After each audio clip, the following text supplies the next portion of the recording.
Hi, so for today's video, I'm doing something a little bit different. I'm doing a crochet pattern review slash just showing you what I made for winter time or for a ski trip that we went on. I'm a beginner crocheter, so my thought process when I start a project is I want to make something or have an idea of what I want to make, and then I have to think of what pattern am I going to use. If it's going to be one I buy on Etsy, is it going to be a YouTube video that I follow? Is it going to be a blog post that I need to print out? Then I have to think about the yarns and the crochet hooks and all that stuff. And so it takes me a long time to actually start a project. And it definitely did for all these, which is why if I watched one video that kind of reviewed a bunch of things, and if I want to try one or two of those things, I think that would have helped. So today I'm going to talk about maybe 3 scarf patterns and 2 beanie patterns, because that is what I made. I guess I'll go in chronological order. This one I made, this is a large crochet heart granny square pattern, and I just put them together to be a scarf. So this is a pretty long scarf. I think there's like maybe 12 granny squares put together, and then I stitched them together and I did a single crochet border around the whole thing. So this is cute. I ended up not wearing it because it is a little loud, but I do love it. This is my first granny square that I made, and I kind of just kept going with it because I had time while I was sitting in the car waiting at baseball practice. And I wanted to make a bag, and then I thought I wouldn't have time to make myself a scarf, so I made myself a scarf with this instead. But to be honest, Japan wasn't cold enough for scarves, so we ended up not wearing the scarves. Yeah, I thought it was gonna be really cold, and it wasn't that cold, unfortunately. So I don't have pictures of him wearing it in the snow. Well, what was going on was that we're going to Japan and we're gonna go skiing, and we haven't gone for a while. So the beanies and scarves that we had, like for my kids, they were a little small.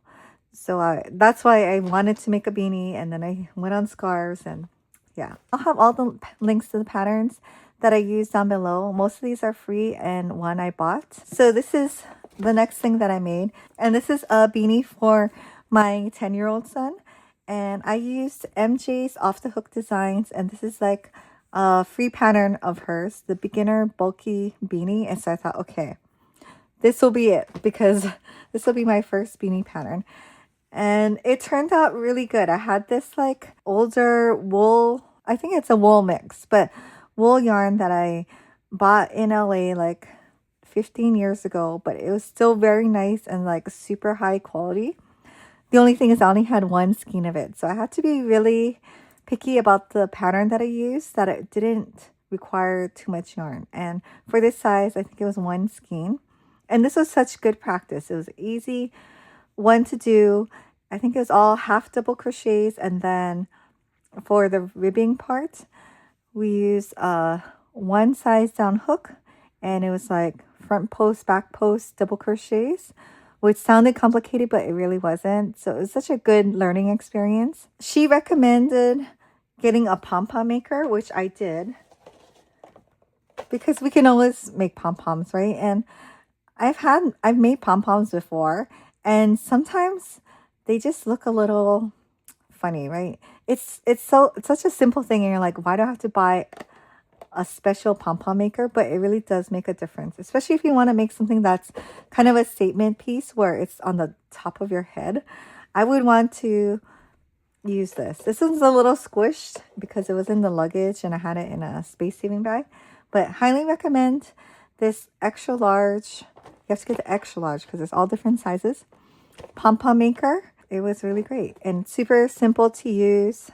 It does use a lot of yarn, but because I wanted it full, so I actually could have made this one fuller, but then I only had whatever was left after I finished this. Yeah, I think this one will get fluffier over time anyways. This is the back seam, which you can hardly see. It's nice and stretchy.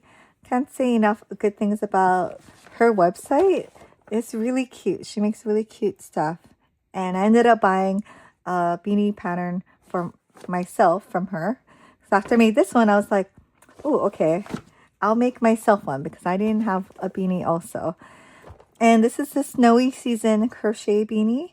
And she has a lot of really cute beanies, but this was like the one that I thought was the next easiest. So I won't go into the pattern since this is a paid pattern, but it's skill level easy and she has really great photos of it. I'll also link this down below so you can see the pictures in color.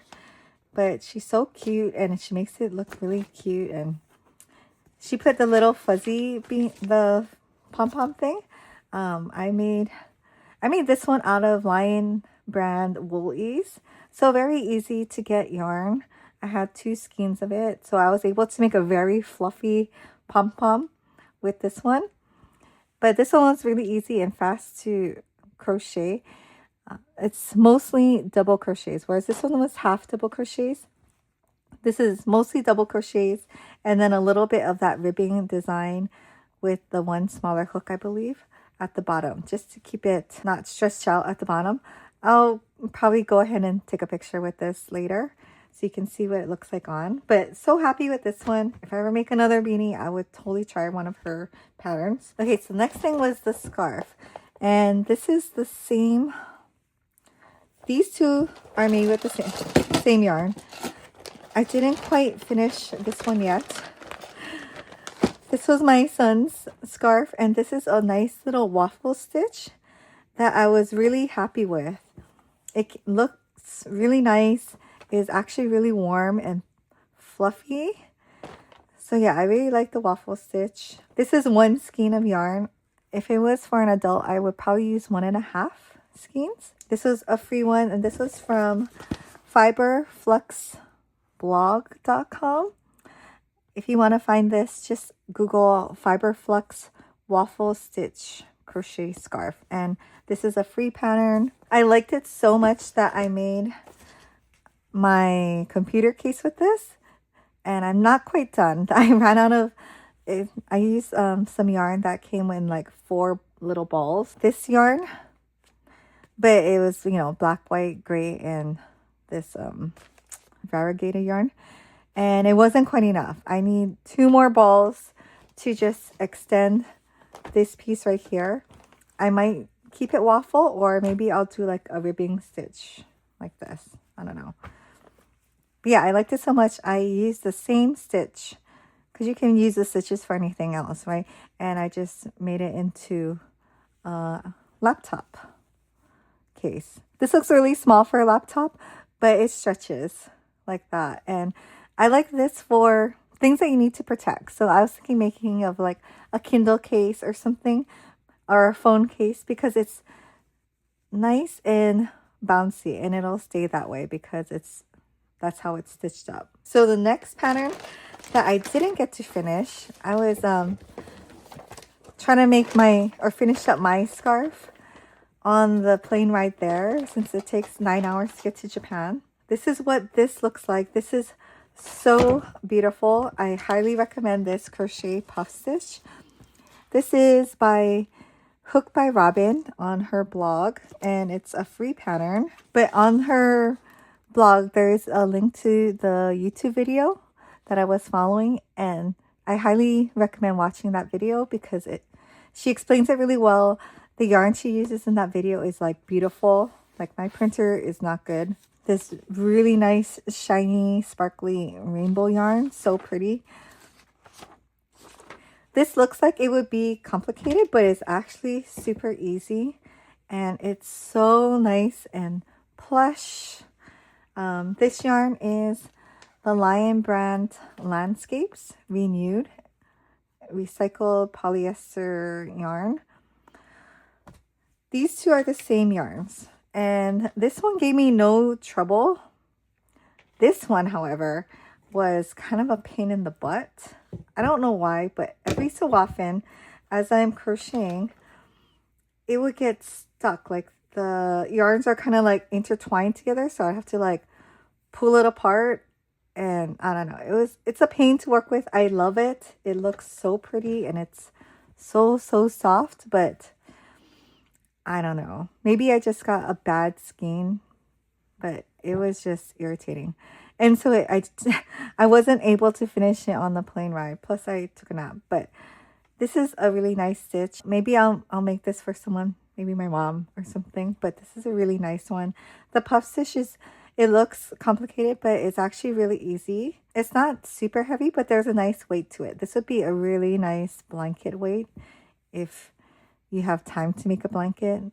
I do not have that kind of free time, so I won't be making a blanket anytime soon, but this is close enough, and this is so soft. I wish you could feel it. So soft. So that was everything I made for our trip that we didn't use, but it was such a great learning experience, and it gave me some projects to focus on. I like to make things that are useful, so it gives me more motivation when I can actually use it and when it's for something that's coming up in the future.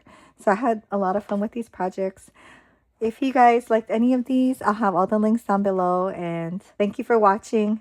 I'll try on the beanie and maybe the scarf and show you a photo.